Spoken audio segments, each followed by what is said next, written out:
마태복음 5장 1절에서 우리 끝절까지 48절까지 좀 절수가 많지만은 그러나 새해가 되었으니까 또 성경을 같이 모여서 읽으면 더 좋지 않겠습니까?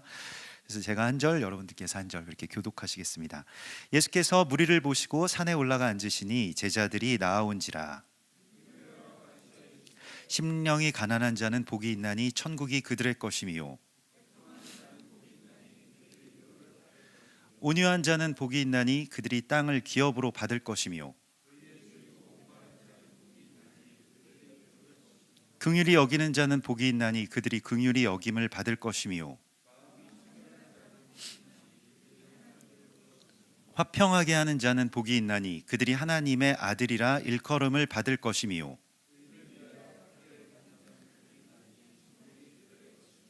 나로 말미암아 너희를 욕하고 박해하고 거짓으로 너희를 거슬러 모든 말을 할 때에는 너희에게 복이 있나니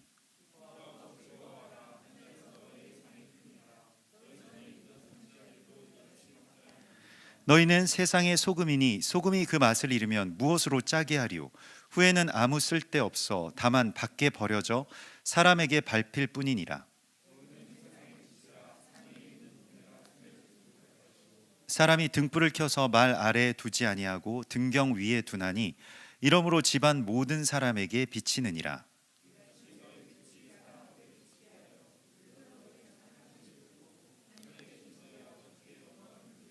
내가 율법이나 선지자를 폐하러 온 줄로 생각하지 말라. 폐하러 온 것이 아니요 완전하게 하려 함이라.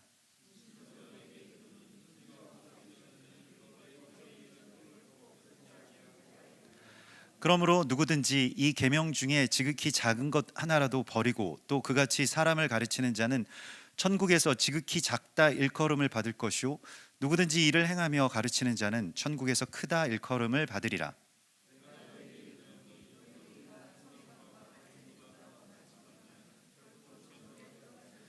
옛 사람에게 말한 바 살인하지 말라. 누구든지 살인하면 심판을 받게 되리라 하였다는 것을 너희가 들었으나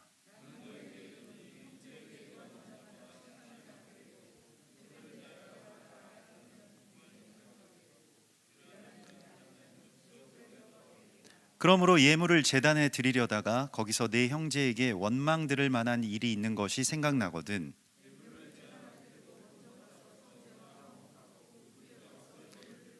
너를 고발하는 자와 함께 길에 있을 때에 급히 사화하라. 그 고발하는 자가 너를 재판관에게 내어주고 재판관이 옥리에게 내어주어 옥에 가둘까 염려하라.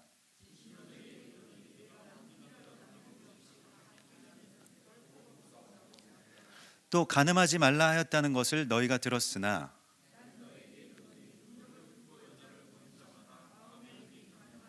만일 내 오른 눈이 너로 실족하게 하거든 빼어버리라. 내 백체 중 하나가 없어지고 온 몸이 지옥에 던져지지 않는 것이 유익하며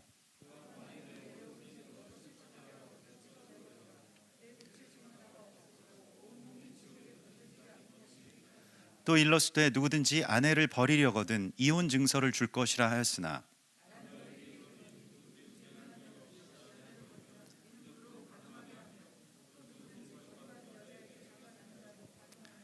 또 옛사람에게 말한 바 헛 맹세를 하지 말고 내 맹세한 것을 주께 지키라 하였다는 것을 너희가 들었으나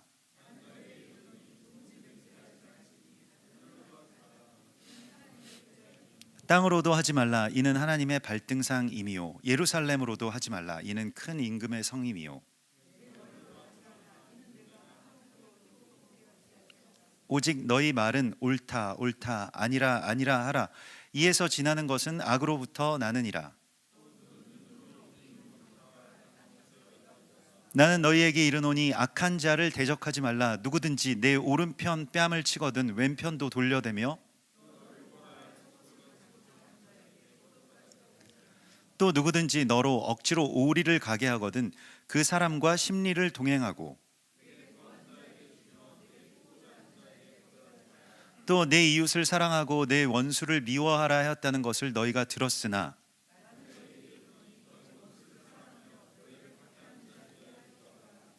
이같이 한즉 하늘에 계신 너희 아버지의 아들이 되리니 이는 하나님이 그 해를 악인과 선인에게 비추시며 비를 의로운 자와 불의한 자에게 내려주심이라.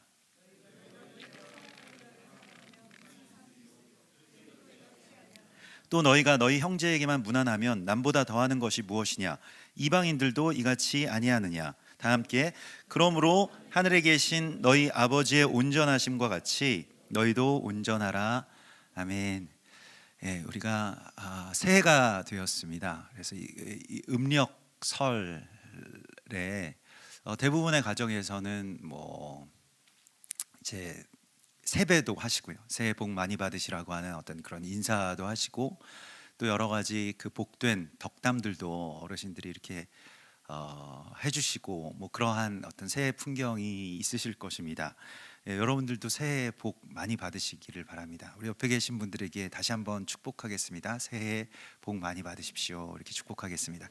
새해 복 많이 받으십시오. 예, 새해 정말 복 많이 받으세요. 예, 복 많이 받으십시오.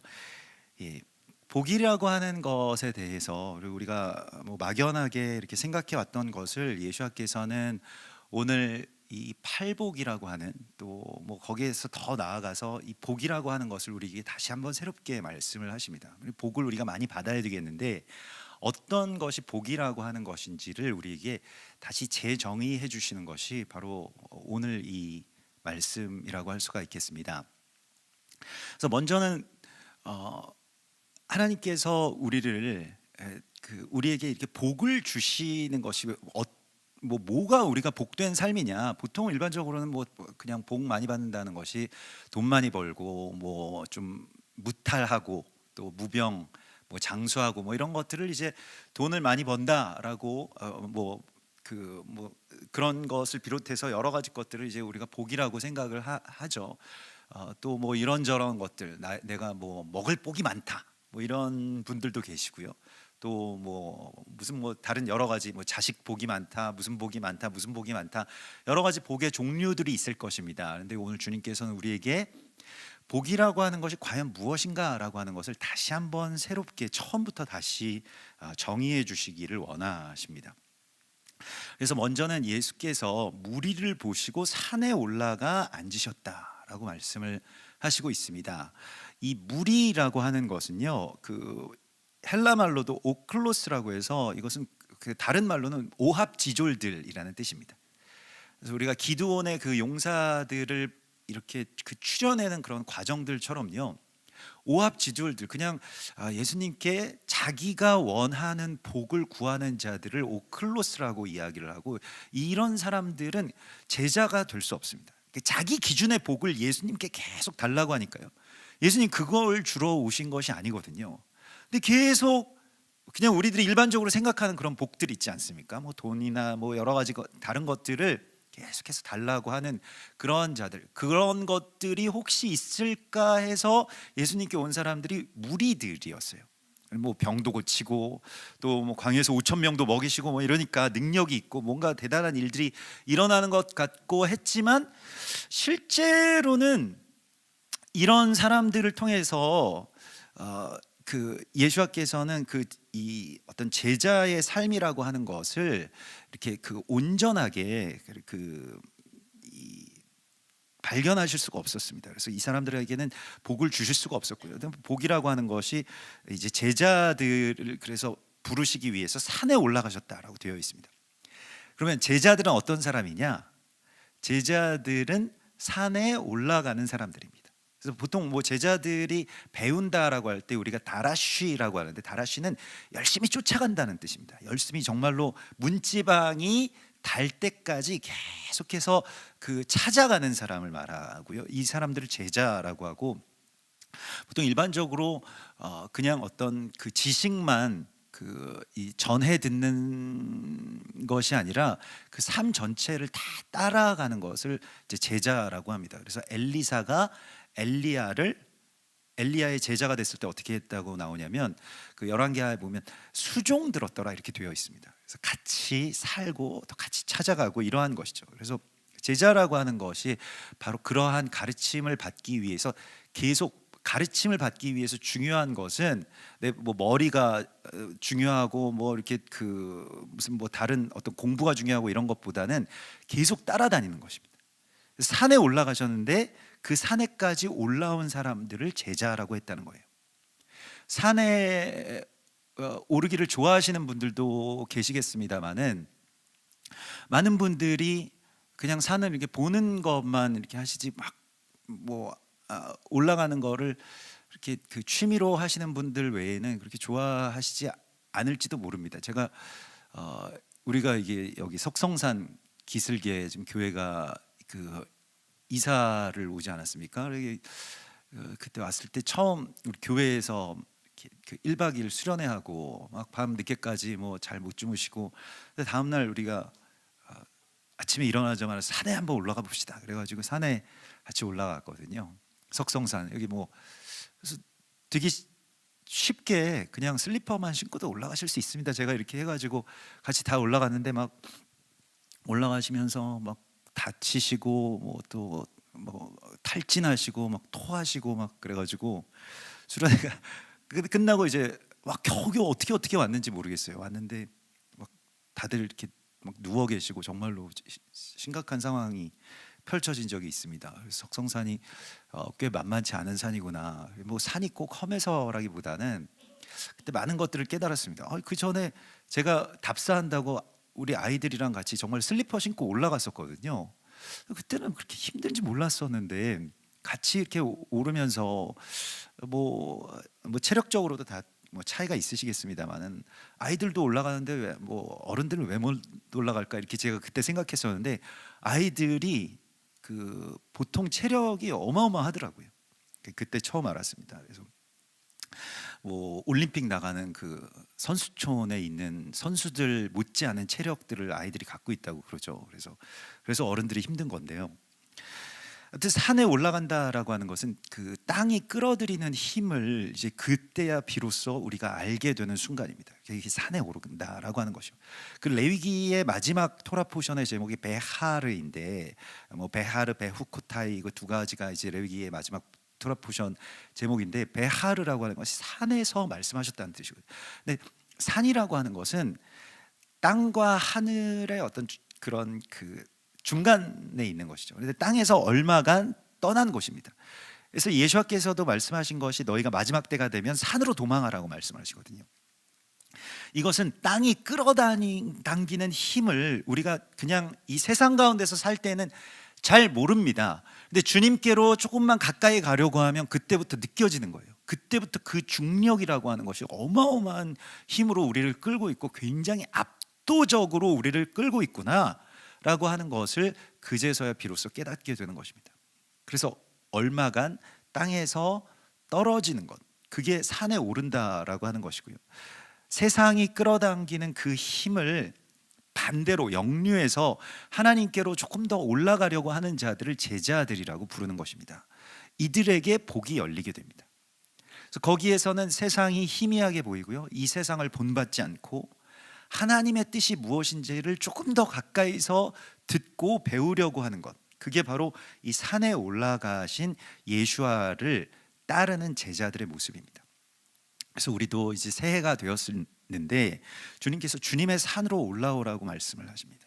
그러니까 이 세상 가운데 계속 속해서 복이 위에서부터 떨어질 것을 구하지 말고 복을 그냥 막 뭐 하늘에서부터 복이 물론 내려오지만은 그러나 그것을 추구해서 거슬러서 올라가는 그런 제자들의 삶을 살라고 말씀을 하시고 있습니다. 제자들의 그 열정이 있잖아요.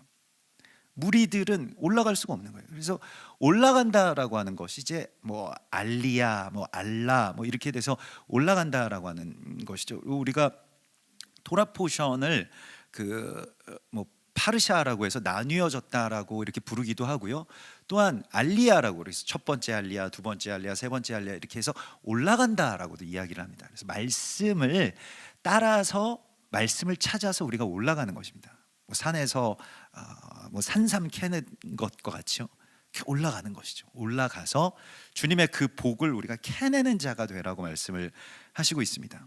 근데 주님이 오늘 우리에게 이 8가지의 우리가 팔복으로 잘 알려져 있는, 여러분 뭐 대부분 뭐 외우기도 하시고 그럴 것입니다. 뭐 심령이 가난한 자, 뭐 애통해하는 자, 뭐 온유한 자, 뭐 이렇게 돼서 8가지가 쭉 있죠.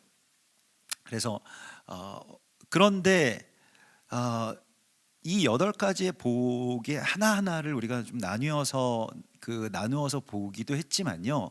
그러나 이 8가지가 사실은 다 합쳐진 것이 복이라고 할 수가 있겠습니다.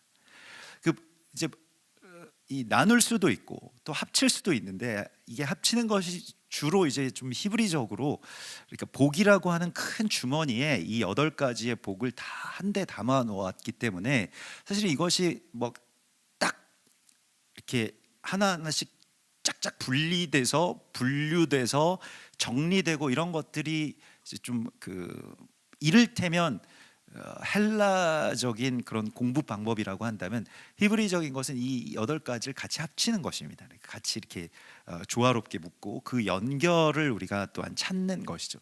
근데 자세히 보면 이게 뭐 절별로 나뉘어져 있으니까, 뭐 심령이 가난한 자, 뭐 애통한 자, 온유한 자, 이렇게 해서 뭐 의에 줄이고 목마른 자, 이렇게 해서 쭉 하나하나씩 이렇게 정리해 나가는 것이 우리가 이때까지 익숙한 방법이긴 하지만, 이게 사실은 다 연결되어 있는 그 연결점을 찾는 것이 오늘날의 시대에서는 더 중요하다고 볼 수가 있겠습니다. 이게 어떻게 연결되어 있냐?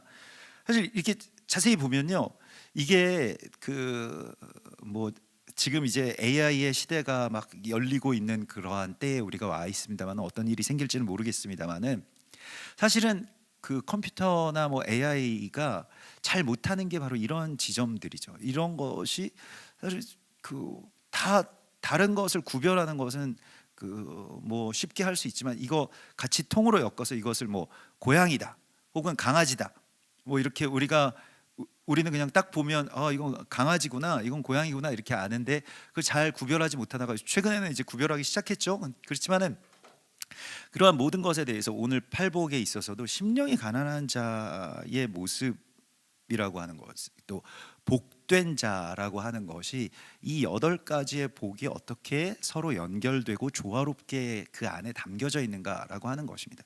여기에서 뭐 나는 이런 복이 있어, 나는 이런 복이 있어라고 이야기하기보다는 이 복을 다 받으셔야 됩니다. 그러니까 다 받으셔야 돼요. 이 8가지 복을. 8이라고 하는 것은 영원함의 숫자이고요.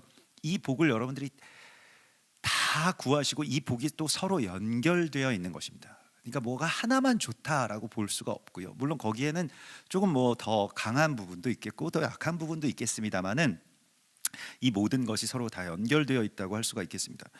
보시면 이 심령이 가난한 자라고 이렇게 되어 있잖아요. 그 심령이 가난하다라고 하는 것이 그 푸뉴마, 뭐 이제 성경에서는 루아흐, 영이 가난하다라고 하는 것이, 가난하다라고 하는 표현이 빈곤하다, 뭐가 궁핍하다 이런 것이 아니라 무엇에 대해서 갈급하다라고 하는 뜻입니다. 그래서 이게 아나라고 하는데, 뭐 아니 이런 것은 주님께 내가 이걸 정말로 이게 우리도 이렇게 간청한다라고 하는 그런 뜻이에요. 간절함이라고 하는 뜻입니다. 그래서 심령이 주님의 그 복을 받기를 아주 간절히 원하는 상태가 된 사람이 복된 사람이라고 말씀을 하고 있습니다. 지금 우리가 계속해서 나누었던 것이 무엇입니까? 원함을 주시는 이야기가 우리가 주님을 믿게 되는 이야기라는 것이죠. 믿음이라고 하는 것과 원함이라고 하는 것은 같은 이야기입니다. 그래서 믿음은 바라는 것들의 실상이라고 말씀을 하시죠. 믿음의 출발점은 원함에 있는 것입니다. 오늘날의 시대에서는 큰 삶의 어떤 원함을 찾지 못해서 사람들이 공허하고 또 불안하고, 원함이 없기 때문에 불안한 것이거든요. 원함이 채워지지 않아서 불안하기보다는 원함이라고 하는 것 자체가 없기 때문에요. 그래서 그 원함이 사라진 자리를 다른 것들이 막 채웁니다. 그걸 이제 공허함이라고 하기도 하고, 그걸 뭐 중독이라고도 이야기를 하기도 하는데, 정말로 마땅히 우리가 원해야 될 것을 원하는 것이 복입니다. 거기에서부터 출발하게 되는 거예요. 그래서 여러분들에게 하나님께서 오늘 우리에게 말씀하시는 것은 그 원함을 구하라고 말씀하십니다. 계속해서 우리가 이 예배에서도 구해야 될 것은 주님의 원함을 내 안에 달라고 구해야 됩니다.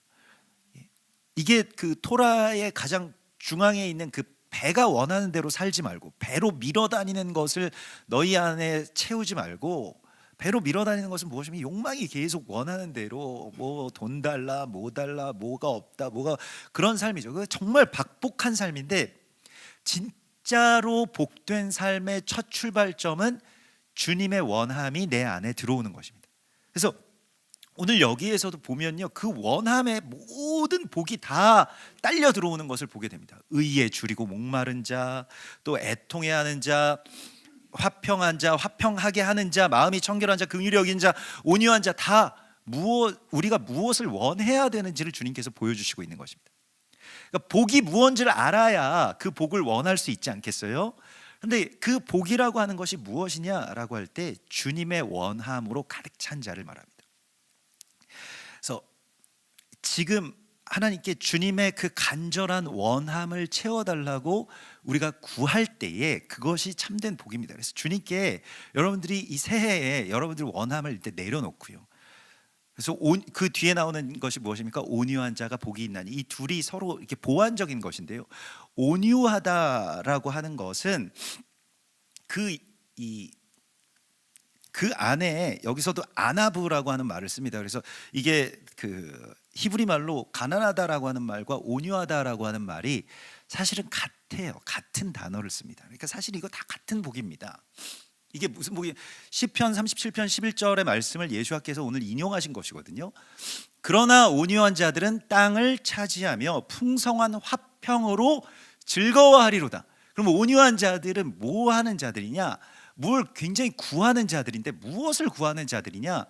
자기의 원함을 구하지 않고 주님의 원함을 구하는데, 주님의 원함은 뭘 구하게 되냐면요, 이 아나브는 풍성한 화평을 구하게 된다는 것입니다. 그래서 화평을 구하는 자가 온유한 자예요. 이게 사실 그래서 다 연결되어 있다고 할 수가 있겠습니다. 심령이 가난한 자는 무엇을 굉장히 원하는 자인데, 그 원하는 자의 다른 표현이 오늘 이 말씀에서 온유한 자라고 되어 있습니다만 아나브, 다 히브리 말로 아나브인 거예요. 그 아나브라고 하는 것은 자기 마음을 비우고 주님의 마음을 구하는 자를 말하는 것입니다. 이거 온유하다라고. 자기 주장, 자기 원함, 내 욕심, 이런 거를 하나님께나 사람에게 계속 고집하지 말고 주님의 원함을 위해서 내 마음을 비워낸 자를 온유하다라고 이야기를 하는 것입니다. 그래서 자기 주장이 굉장히 막 강하다, 내 뜻이 너무 강하다, 이런 것을 온유한 자라고 보기가 어렵잖아요. 그럼 온유한 자는 무엇이냐? 주님이 무엇을 원하시는지를 내 마음에 채우는 것. 그래서 이 뒤에 오늘 왜 우리가 성경을 다 읽었냐면, 여러분들이 뭐 그 평상시에 성경을 읽을 기회가 많지 않으시기 때문에 모였을 때 같이 읽는 그런 의미도 있지만 그것만이 아닙니다. 뒤에 나오는 이 말씀들이 사실 이 말씀과 다 연결되어 있기 때문에 그렇습니다. 이 팔복의 말씀은 실은 마태복음 7장, 마태복음 8장까지도 계속 이어지게 되는데, 이 산에서 주님께서 하신 말씀이에요. 그래서 이 산상 설교라고 하는 것이 생각보다 굉장히 깁니다. 그냥 팔복하시고 그냥 끝난 게 아니에요. 그 뒤에 다 연결되는 것인데, 무엇이냐면 온유한 자는 어떤 사람이냐면, 누구든지 너희 속옷을 억지로 너희에게서 빼앗고자 하는 자에게 너희는 겉옷까지 내어주고, 오늘 이 40절의 말씀입니다. 41절에는 너희를 억지로 오리를 가게 하거든 심리를 같이 가라. 내게 구하는 자에게 주며 내게 꾸고자 하는 자에게 거절하지 말라. 이런 사람이 어떤 사람이라고요? 온유한 자인 것입니다. 그래서 온유한 자라고 하는 사람이 복받는 사람, 아주 그 복받음의 어떤 이 가장 기본적인 또 가장 중요한 어떤 요소를 갖고 있는 것인데, 주님이 무엇을 원하시는지를 살피는 것. 이걸 우리가 뭐 예배라고도 하고, 주님이 지금 원하시는 것, 주님이 찬양하시는 것, 주님이 원하시는 모습대로 내가 여기에 있습니다 라고 하는 것이 예배잖아요. 하나님이 얼마나 기뻐하시겠습니까? 여러분들의 지금 이 모습을 보시고. 근데 그 사람에게 예배가 있다, 예배가 없다라고 하는 것은 내가 원하는 대로 주님이 나한테 오셔가지고 나를 수종들게 하는 것이 아니라, 주님이 원하시는 대로 내가 있고 내가 그 일을 행하고 이러한 것이죠. 그런 예배가 있는 사람들은요, 뭐 삶을 살아가는 데에 있어서 뭐 직장에서 일을 하건 아니면 뭐 세상에서 뭐 장사를 하건 뭐 가정에서 어떤 뭐 여러 가지 어떤 일들을 하건 간에 이것이 나의 원함대로 사람들이 거기에 맞춰 주어야 된다라고 생각하게 되면 늘 화가 날 수밖에 없습니다. 막 그 사람들이 왜 내가 원하는 대로 안 되지? 내 자식들이 왜 내가 원하는 대로 안 하지? 막 왜 여기가 치워져 있지가 않지? 왜 뭐가 이렇게 안 되지? 뭐 이런 것들이죠. 근데 그 나의 원함에서 내가 벗어나게 되면 서로의 원함 가운데로 닿게 되는데, 그것의 첫 출발점은 주님의 원함에 우리가 닿게 되는 것입니다. 이것이 심령이 가난한 자, 또 온유한 자, 애통해하는 자 다 연결되어 있는 이 마음이 무엇을 원하느냐에서부터 출발한다는 것입니다.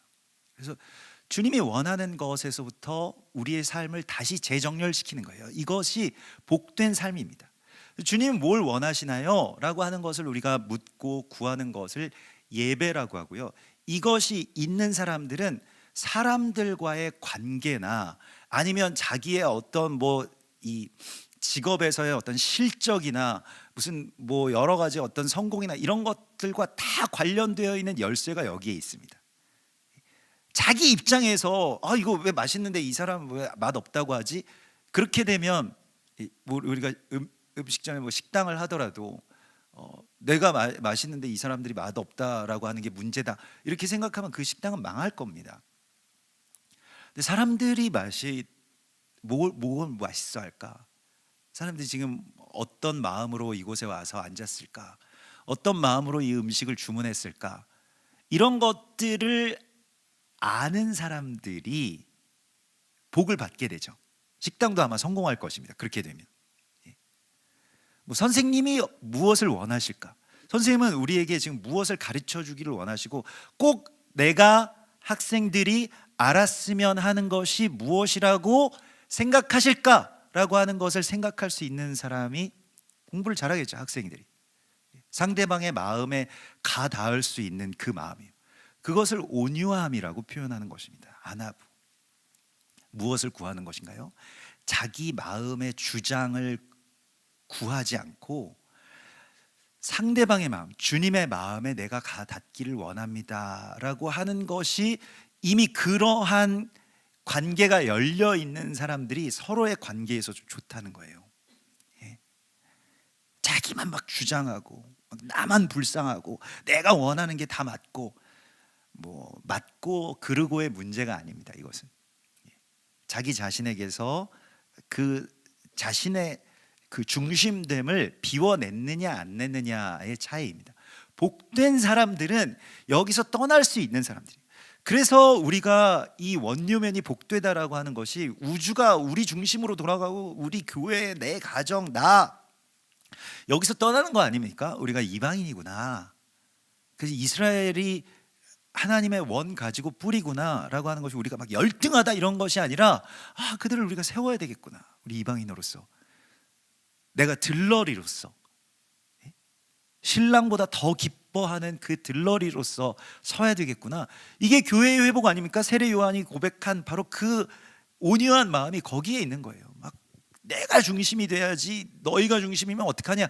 여기에서 반유대주의가 나온 거 아닙니까? 이스라엘이 목이 곧은 백성이다. 왜 목이 곧았다라고 생각합니까? 우리가 그렇게 되고 싶어서 그러고 내가 그 자리에 앉아야 되는데 이스라엘이 그 자리에 앉았다. 근데 이것 때문에 뭐 이스라엘이 선민의식이 있고 교만하고 그거는 반사되는 것입니다. 내가 그렇게 보니까 그렇게 보이는 거예요. 이스라엘은 내 모습을 그대로 반영하는 거울과 같은 존재들입니다. 내가 이스라엘에 대해서 축복하면 정말로 뭐 돼지 눈에는 돼지만 보이고 하나님 눈에 하나님 보이는 것과 같은 이치라고 할 수가 있겠습니다. 이스라엘을 우리가 축복할 수 있다라고 하는 것은 이스라엘에 대해서 내가 축복할 수 있다라고 하는 것은 나 중심의 어떤 사고에서 벗어났음을 의미하고 그것이 복된 것입니다. 그래서 오늘 주님께서 이 복된 자가 되라고 말씀을 하시는데 자, 무엇을 원하는 것인가요? 그 뒤에 6절에는 의에 줄이고 목마른 자, 의를 원하는 자가 복된 자라고 말씀을 하시고 있습니다. 막 내가 원하는데 무엇을 원하느냐?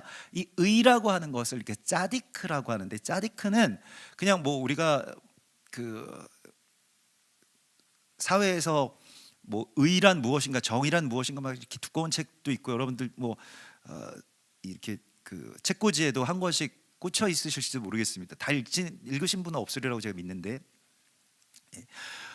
다 읽은 사람은 없어도 베스트셀러가 되는 그런 책이 있죠. 그런 책 가운데 하나인데, 근데 이게 의라고 하는 것이 무엇이냐라고 할 때 성경에서 이 짜딕이라고 하는 것은 그냥 가난한 자들을 돕는 자를 말합니다. 그러니까 이게 연약한 자들, 부족한 자들을 돕는다라고 할 때 짜딕이라고 하는 말을 씁니다. 그러니까 도와주는 것이, 정말로 구제하고요, 정말로 가난한 자를 돕고, 이런 것을 이렇게 짜딕이라고 이야기를 하는 것입니다. 여기에 줄이고 목마른 자가 복이 있다는 거예요. 그래서 정말로 그 사람이 복이 있느냐 복이 없느냐, 내가 복이 있느냐 복이 없느냐에 대하여서 우리가 뭐 행운 뭐 이런 것들만 계속 추구하고, 이거가 나한테 있냐 없냐, 그래서 나는 정말 복 받기를 원한다, 뭘 하면 막 다 잘 되고 막 형통하고 뭐 사업도 잘 되고 그냥 입학도 잘 되고 진급도 잘 되고 뭐 이런저런 것들 다 잘 되고 잘 된다라고 하는 것에 있어서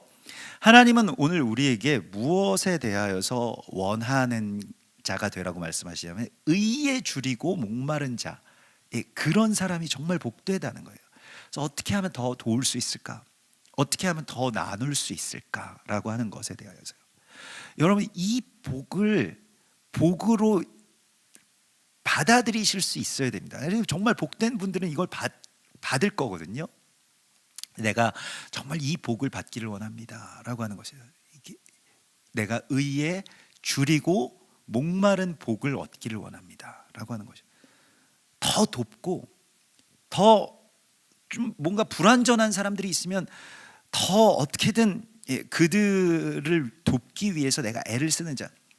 그래서 무언가 완전치 못한 사람이 있으면 막 비방하고 책망하고, 저거 뭐 잘못됐다 이렇게 막 정죄하고 이런 것이 아니라, 어떤 사람이 복이 있다고 말씀하십니까? 애통해하는 자. 애통해하는 자의 이마에 인을 치라. 그 애통해하는 자의 이마에 인을 치라라고 하는 것이 요한계시록에 나오는 말씀이잖아요. 그래서 애통함의 복이 무엇입니까? 우리가 이 주님께서 우리에게 말씀하신 요한계시록 7장 2절에 보면, 내가 인침받은 자들의 수를 들으니 이스라엘 자손의 각 지파 중에서 인침받은 자들이 14만 4천이다. 그리고 우리 14만 4천의 비밀에 대해서 여러 번 나누었던 것과 같이 14만 4천은 무엇입니까? 이 땅을 위해서 울며 기도하는 자, 하나님의 나라를 위해서 울며 기도하는 자.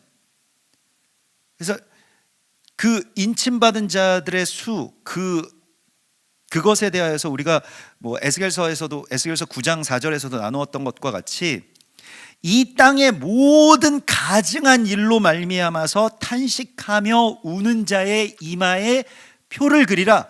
그 이마에 표가 있는 사람들 외에는 다 멸망하게 된다는 것입니다. 하나님이 다 심판하신다는 거예요.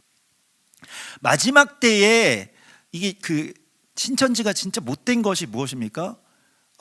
그 신천지 못된 그 이유는 마지막 때에 그 인을 치는 것이 심판을 면하고 나머지는 다 죽는다라고 하는 것에 대해서 자기들이 그렇게 된다라고 생각하는 어떤 그 믿음의 이를테면 결정판이죠. 사실 우리도 조금 그런 마음이 있잖아요. 우리는 살고 사람들은 다 죽는다라고 하는 뭐 그러한 어떤 일종의 심보요. 여기에 대해서 다행이다, 쟤네들처럼 안 죽어서 다행이다, 쟤네들처럼 죄인이 안 돼서 다행이다, 이게 복이 아니라는 것입니다. 참된 복은 저 사람들 다 죽으면 어떡하지? 라고 하는 것에 대한 애통함, 이 땅이 멸망하고 교회가 무너지고 사람들이 가증한 일들을 행한다라고 했을 때에 거기에 대해서 그냥 막 분통이 터지고 다 쓸어버리십시오 하나님, 쟤네들은 다 죄인들입니다, 이거는 의인이 아니라는 거예요. 참된 의인은 어떻게 하면 살 수 있습니까? 라고 주님 앞에 나아가서, 주님, 제가 희생되고서라도 저들을 살려주십시오 라고 하는 사람을 의인이라고 이야기를 하고, 이것이 애통한 자의 이야기입니다. 근데 그 사람들만 심판을 면한대요. 이마에 인을 받는 것입니다. 우리가 달리 생각해야 됩니다. 나만 이 심판을 면한다라고 하는 것이 아니고요. 그러면 이 애통해하는 자들이 복을 받는다라고 했을 때 어떤 복을 받는다고 말씀하십니까? 저들이 위로를 받을 것이요, 이렇게 되어 있는데요. 위로라고 하는 것이 지난번에도 우리가 한 지난주쯤에 나눴는데, 위로라고 하는 것이 파라칼레오라고 해서, 파라칼레오는 가까이서 불러주신다, 가까이로 불러주신다는 뜻입니다. 위로가 무엇이냐면, 우리가 애통해서 주님께 막 기도하잖아요. 우리 이스라엘을 위해서도 계속해서 애통함으로 지금 기도하면 주님께서는 우리를 가까이로 불러주신다는 것입니다. 이 애통함을 가진 자들이 주님과의 친밀함을 얻을 수가 있어요. 그래서 누구를 위해서 이 애통한 마음도 사실은 뭐 내 안에서 나는 굉장히 냉정하고 나만 알고 뭐 느껴지지 않고, 이스라엘이 뭐 어떤 고통을 당한다, 뭐 팔레스타인 사람들이 어떤 고난 가운데 겪고 있다, 뭐 이런 것들에 대해서 그냥 단순 동정이나 이런 것들 아니고, 주님의 마음이 우리 가운데 부어질 때에 그것이 바로 애통함으로 연결되는 복입니다. 근데 이 복을 우리가 구할 때에 주님께 가까워질 수가 있는 거예요. 그래서 주님께서는 이러한 복을 구하라고 말씀하신 의에 줄이고 목마른 자, 또 여기에서 나오는 것이 이제 그 뒤에 계속 연결되는 긍휼히 여기는 자도 다 연결되죠. 이제 그러면 다 우리가 알 수가 있습니다. 어떤 사람이 죄인이면 그 죄인됨에 대하여서 내가 막 전에는 분노하고 정죄하고 막 쟤네들 뭐 어떻고 뭐 다 썩었고 뭐 다 무슨 파고 뭐 이런 것들 하지 말고 그냥 긍휼히 여기는 자가 복이 있다라고 말씀하시고 있습니다. 내가 불쌍히 여기게 되면 어떤 일들이 일어나냐면, 거기에서 이게 긍휼히 여기는 것과 용서가 또 연결이 되는데, 그러면 나를 향한 심판의 기준이 점점 내려가게 됩니다. 그게 복이에요. 긍휼히 여기는 자가 긍휼히 여김을 받는다는 것입니다. 용서하는 자가 용서를 받게 되는 것입니다. 그래서 우리가 지난 한 주 동안 미시파 팀의 이 법규들을 보았습니다만, 법규의 그 기준이 무엇입니까? 법규 기준은요, 내가 그 기준을 누군가를 판단하고 심판하고 막 정죄하고 너 이렇게 하면 안 돼 지적하고 하는 그대로 그냥 올라가는 것입니다. 그러니까 그냥 절대적으로 정해져 있는 것이 아니고요. 그런데 내가 이 사람을 계속 용서하고 이 사람을 위해서 막 애통해하고, 이 사람 잘못되는데 위해서 이게 말도 듣지 않는데 그러면 그냥 기도하고, 이럴 때는요 그 기준이 계속 내려갑니다. 하나님의 말씀이 살았다라고 하는 것은 그냥 딱 정해진 법령, 조문, 그러니까 이 조문이라고 하는 건 죽은 글자거든요. 그래서 딱 그냥 정해져 가지고 이 기준에 부합되지 못하면 너희는 다 지옥, 이것이 아니라는 것입니다. 우리가 누군가의 죄를 사해 준 것처럼 우리의 죄도 사함을 받는다는 거예요. 기준이 내려간다는 것입니다. 그렇기 때문에 우리가 긍휼히 여기게 되면 무언가에 잘못되었다라고 하는 것에 대하여서 반응을 좀 달리해야 되겠습니다. 교회가 왜 이걸 가르치지 못하는지에 대하여서 제가 애통한 마음이 있습니다. 교회가 자꾸 뭐 잘못됐다 막 지적하고, 이것에 대하여서 제가 정말 마음이 무너집니다. 목사님들이 또 성도들이 무엇에 대해서, 뭐 세상에 대해서든 서로에 대해서든 이 세상에 뭐 여러 가지 문제들이 있지 않습니까? 가증한 일들로 말미암아서 우는 자들이 될 생각을 해야 된다는 거예요. 이게 복이라는 것입니다. 손가락질하면 세상이 좋아진다라고 믿는 것은 신학적으로나 교리적으로 전혀 맞지 않는 이야기예요. 성경에서 우리에게 그렇게 말씀하신 적이 없습니다. 물론 그것이 좋은 것이다, 잘된 것이다, 그것도 다 그냥 이렇게 용납해야 된다, 이런 말은 아닙니다. 그게 잘못되었기 때문에 우리가 우는 것입니다. 즉 우는 것까지가 우리가 해야 될 일, 울면서 기도하는 것까지가요. 그래서 그 뒤에 나오는 마음이 가난한 자와 다 연결되는 이 긍휼히 여기는 자, 그리고 마음이 청결한 자. 마음이 청결하다라고 하는 것은요, 여기서 카다로스라고 하는데, 이거는 정한 마음을 가졌다는 뜻인데, 정한 마음을 그 히브리 말로는 타미드라고 하죠. 그래서 점도 없고 흠도 없다라고 할 때 정하다라고 하는 상태인데, 레위기에서 정함이라고 하는 것은 그 사람이 뭐 죄가 없다, 뭐가 행실이 올바르다 이런 것에 묶여 있지 않습니다. 성경에서 정하다, 부정하다라고 하는 것의 기준은 무엇입니까? 정하다라고 하는 것은 죄인이어도요, 하나님이 구하시는 제사는 상한 심령이라, 그러니까 상한 심령으로 주님 앞에 나아갈 준비가 된 사람을 정하다라고 이야기를 하는 것이고요, 부정하다라고 하는 것은 무언가 막 다른 것에 막 접촉돼 가지고 자기 자신이 하나님께 나아갈 수 없는 상태가 된 것을 부정이라고 이야기를 합니다. 그게 꼭 죄가 아니더라도 하나님께 나아가기가 어려운 상태가 된 사람들을 부정하다라고 이야기를 합니다. 또 어떤 면에서는 좀 잠깐 네가 정함을 준비하기 위해서 부정함의 상태에 잠시 잠깐 있어라 라고 하시기도 합니다. 그래서 대표적으로 레위기에서 부정함의 제일 첫 번째 나오는 사람이 어떤 사람이냐면 죄인이 아니고요, 막 가증한 일을 행한 사람이 아니고요, 부정함의 제일 첫 번째 나온 사람이 누구냐면 아이를 낳은 산모. 아이를 낳은 산모는 그 아이와 함께 있으면서 이제 뭐 일회 동안, 일주일 동안 부정하고 또 뭐 그 2주일 동안 부정하고, 그 부정함의 어떤 그러한 기간들을 채운 다음에 나오라고 말씀을 하시고 있어요. 그래서 주님께서 그 부정함의 어떤 그 뭐 여러 가지 어떤 신비가 있지만은 오늘 우리가 점도 없고 흠도 없이, 베드로후서 3장 13절에 14절에 그러므로 사랑하는 자들아 너희가 이것을 바라보나니 주 앞에서 점도 없고 흠도 없이 평강 가운데서 나타나기를 힘써라, 이렇게 말씀을 하시거든요. 이게 마음이 청결함과 연결되어 있는데, 점이라고 하는 것은 하나님의 뜻에 뭘 더한 상태를 말합니다. 그러니까 점 하나를 내가 찍는 거예요. 그리고 흠이라고 하는 것은 하나님의 뜻에 뭐 하나가 모자란 상태를 말합니다. 이를테면 666의 표를 받는다라고 하는 것이 그런 것이죠. 777이라고 하는 뭐 그게 하나님의 뜻인데, 하나님의 그 완전하신 뜻에 뭐 하나를 빼는 거예요. 이를테면 이스라엘 같은 거 이렇게 빼고 하나씩, 하나님이 말씀하신 것에 하나 빼면 굉장히 부정한 것이 되어버립니다. 그걸 흠이라고 이야기를 할 수 있겠고요. 더하는 것은 무엇입니까? 무언가 하나님이 말씀하신 것에 나의 입장에서 하나를 이렇게 쓱 밀어넣는 것, 이런 것들이죠. 그래서 우리가 하나님의 말씀에 무언가를 더하거나 가감하지 말라, 이렇게 말씀을 하시는 이유입니다. 그래서 말씀 그대로 받아들이고 말씀 그대로 행하고, 이걸 성경에서는 복이라고 이야기를 하고, 그 복을 또 다른 표현으로는 아쉐르라고 합니다. 그래서 곧다라는 표현이 있어요. 하나님의 말씀 그냥 곧대로 듣는 거예요.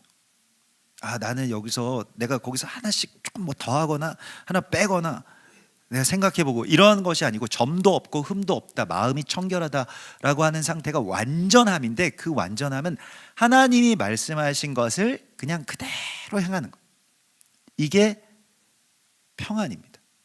그래서 뒤에 나오는 말씀이 화평하게 하는 자, 이렇게 되어 있죠. 화평케 하는 자가 어떤, 하나님께서 우리에게 지금 뭘 구하라고 말씀하시면, 여러분들이 이제 이러한 직분을 받으셨고요, 이거에 대하여서 사모하는 마음을 품으라고 말씀하십니다. 화평케 하는 자, 하나님의 아들이라 칭함을 받으리라 라고 하는 거죠. 고린도후서 5장 18절에 우리가 올해 계속 그 하다샤에 대해서 나누었죠. 하다시. 그래서 주님이 우리를 새롭게 하신다. 한 세 사람 할 때 우리가 지난해에 에하드, 한에 대해서 나눴다면 올해는 새에 대해서 나누죠. 새롭게 하신다라고 하는, 보라 새 것이 되었도다, 이전 것은 지나갔으니 보라 새 것이 되었도다. 그런즉 누구든지 그리스도 안에 있으면 새로운 피조물이라, 이전 것은 지나갔으니 보라 새 것이 되었도다. 고린도후서 5장 17절의 말씀입니다. 근데 그 사람은 어떤 사람이냐? 그 뒤에 나오는 말씀이 새 것이 된 사람은 어떤 사람이냐면요, 그래 내가 오늘 새로운 결심을 하고 새 출발을 하고 뭐 새롭게 운동도 시작하고 뭐 뭘 해야지, 이런 것이 아니고, 그 뒤에 나오는 말씀이 모든 것이 하나님께로부터 났으며 그가 그리스도로 말미암아 우리를 자기와 화목하게 하시고 우리에게 화목하게 하는 직분을 주셨다라고 말씀을 하시고 있습니다. 여러분, 이것이 새롭게 된 사람입니다. 새롭게 된 사람은요, 화목하게 하는 직분을 맡으신 것을 말합니다. 여러분이 그 사명자라고 하나님 말씀하고 있어요. 화목하게 하는 직분을 맡은 자가 새롭게 된 자입니다. 여러분이 전까지는 그것을 안 하셨다고 하더라도요, 오늘부터 이제 시작입니다. 화목하게 하는 직분을 주님께서 여러분들에게 주신 거예요. 자리가 사람을 만든다는 말이 있지 않습니까? 내가 그런 사명이 있다는 거예요. 우리 가정에서든 나라에서든 서로의 관계에서든 내가 있을 때 화목하게 하는 역사가 일어날 것입니다. 여러분들이 있을 때. 근데 그냥 여러분들에게 맡기신 것이 아니라 그때에 하나님이 말씀을 주세요. 그래서 경우에 맞는 아름다운 말을 여러분들에게 주실 것입니다. 그것이 그 은쟁반의 금사과 같다라고 말씀하신 경우에 맞는 그 아름다운 말. 그래서 화목하게 하는 말씀을 우리에게 부탁하셨느니라. 그게 오늘 고린도후서 5장 19절의 말씀입니다. 그래서 보라 새 것이 되었도다 화목하게 하는 직분을 주셨도다. 그 직분을 주실 때 그냥 너희 화목하게 해 이것이 아니라 그 말씀을 주신다는 거예요. 여러분들의 입술로 그 말씀의 능력이 화목하게 하는 능력으로 나아가게 될 것입니다. 곳곳에서, 여러분들이 계신 곳에서. 그래서 우리가 전에 원수되었던 자를 다시 하나가 되게 하게 하는 그 직분을 하나님께서 여러분들 한 분 한 분에게 맡겨주셨다라고 말씀을 하시고 있고요. 이런 사람들이 복 있는 자입니다. 그러니까 아름답도다 좋은 소식을 전하는 자들의 발이여 라고 하는 이 이사야서의 그 아름다운 자들로 여러분들이 서는 것입니다. 복음을 전하는 자들이 되십시오. 꼭 복음을 전한다라고 하는 것이, 물론 전도하는 것이 최고입니다. 그게 복음이죠. 또 복음을 전하는 것이 무엇입니까? 복된 소식을 전하는 것이 축복하는 것이죠. 서로를 판단하지 않고 축복하고.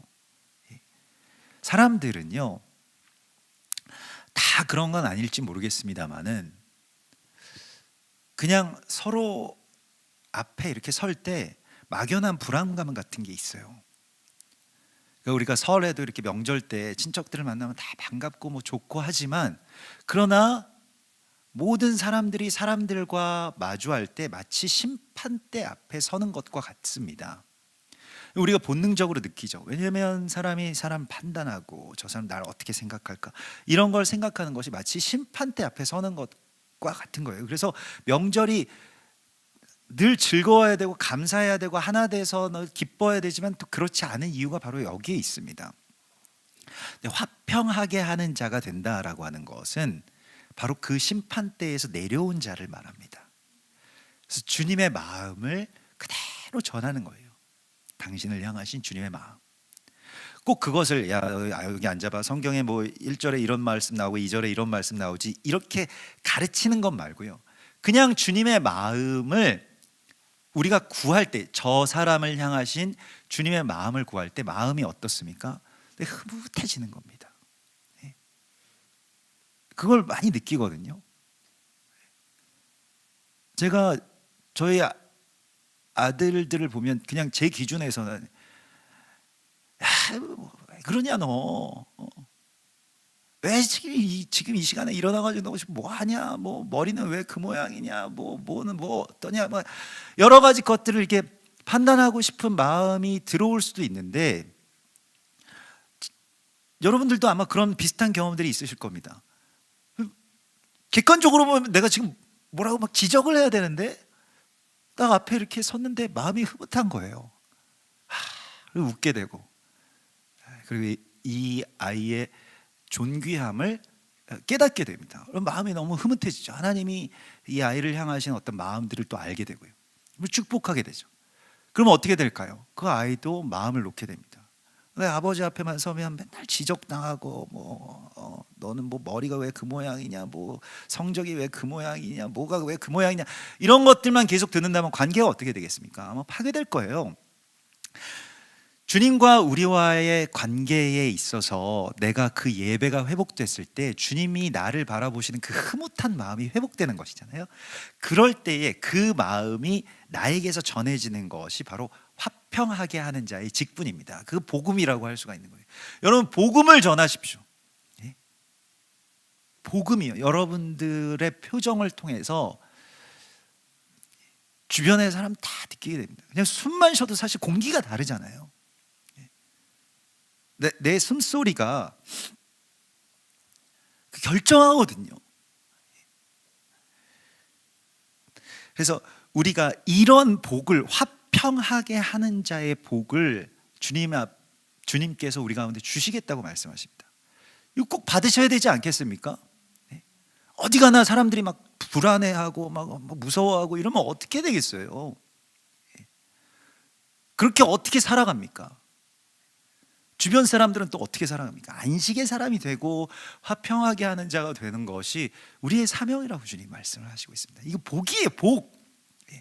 여러분, 복을 받으십시오. 여러분들이 집에 들어가실 때, 아버지들이 집에 들어가실 때 자녀들이 막 아버지 오셨어요, 반가워해야 되지 않겠어요? 그래야 성공한 삶이라고 할 수 있지 않겠습니까? 최소한 그래도 성공한 삶이라면 그래야 되지 않겠습니까?